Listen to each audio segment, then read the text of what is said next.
বাংলাদেশ যদি সত্যিকারের রূপান্তর চায় তবে জাইমার প্রজন্ম জেন জেডকেই সেই নেতৃত্ব দিতে হবে। এভাবেই জাইমা রহমানকে উদ্দেশ্য করে নিজের আশাবাদের কথা জানিয়েছেন আলোকচিত্রশিল্পী, সাংবাদিক ও সমাজকর্মী ড. শহীদুল আলম।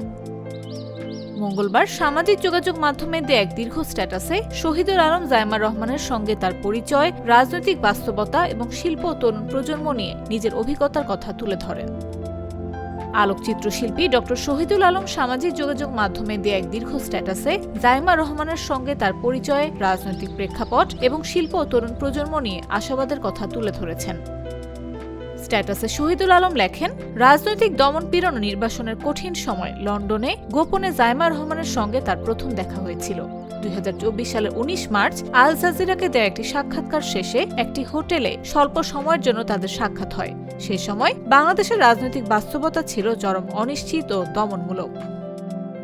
তিনি উল্লেখ করেন, পরবর্তীতে রাজনৈতিক পট পরিবর্তনের মাধ্যমে শেখ হাসিনার দেশত্যাগ, অধ্যাপক মোহাম্মদ ইউনূসের নেতৃত্বে অন্তর্বর্তী সরকার গঠন এবং তারেক রহমান ও জাইমা রহমানের দেশে ফেরার মধ্য দিয়ে এক নতুন বাস্তবতার সূচনা হয়। সেই ধারাবাহিকতায় আবার আয়োজন করা হয় আন্তর্জাতিক আলোকচিত্র উৎসব ছবি মেলা, যা দেখতে আসেন জাইমা রহমান।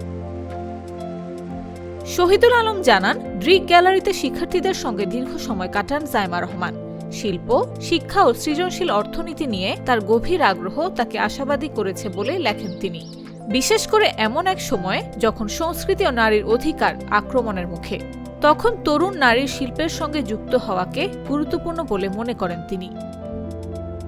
স্ট্যাটাসের শেষাংশে শহীদুল আলম লেখেন, এই পরিবর্তনের চালিকা শক্তি ছিল তরুণরা, শিল্পীরা এবং নারীরা।